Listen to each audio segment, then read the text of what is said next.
Today we're making my favorite sheet pan dinner. This recipe is super easy, comes together really smoothly, and is versatile. You can put different cheeses, use your favorite vegetables, and even switch up the meat that you use. You're gonna love having this in your weekly rotation just like I do. Let's jump in.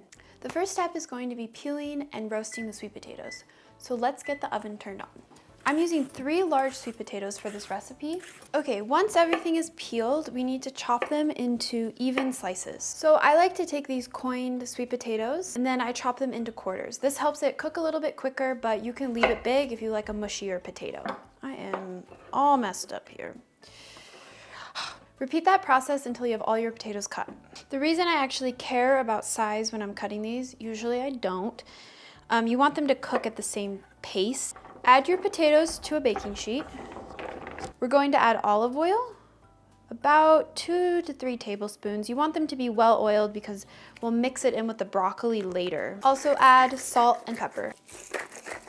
Give everything a really good toss and then pop it in the oven. Those potatoes are gonna bake for about 20 minutes before they need to be stirred.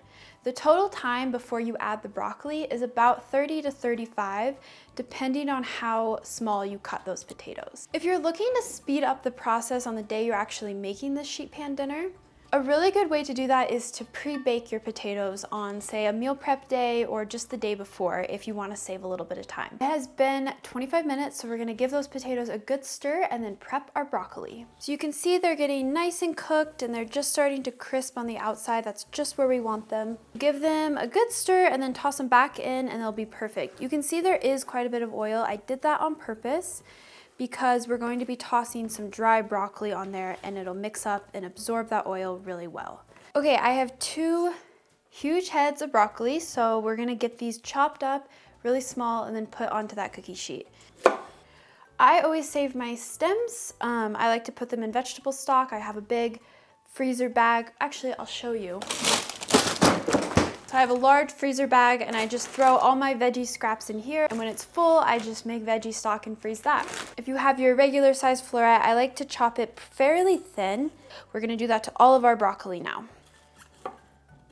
Okay, so these potatoes were in for a total of 30 minutes and we're gonna get our broccoli on here now. It looks like a lot at first, but broccoli and potatoes, they continue to cook down. Add a little bit of salt, and this is where you can get creative. You could add garlic powder, some red pepper, which we do add at the end, but if you like it a little bit spicier, feel free to add it now. And then using a spatula, because obviously the potatoes are very hot, we're gonna get this mixed up together. If your potatoes were looking dry before you added the broccoli, I recommend adding a little more olive oil, just a slight drizzle, so that everything has a little bit on there prior to adding the chicken sausage. All right, so when everything is mixed up, get it back in the oven. The last ingredient that will require oven time is the chicken sausage. I recommend using pre-cooked meat for this. Uncooked meat will release juice and maybe get your potatoes and veggie a little bit soggy. I love chicken sausage for this because it's easy, it's already cooked, and it comes in delicious seasoned flavors.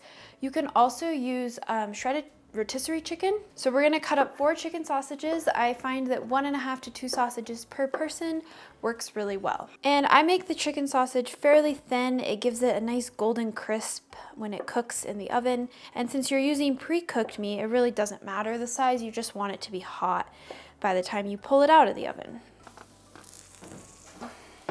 So the broccoli has been in for 10 minutes. So I'm going to add this delicious pile of chicken sausage in. Give everything a really good mix. The sheet pan is maxed out, so it's gonna be good. Put it back in the oven. That's just gonna go until the broccoli is at your desired crispiness. Okay, let's talk toppings. So normally I like to add a soft goat cheese or feta cheese to this.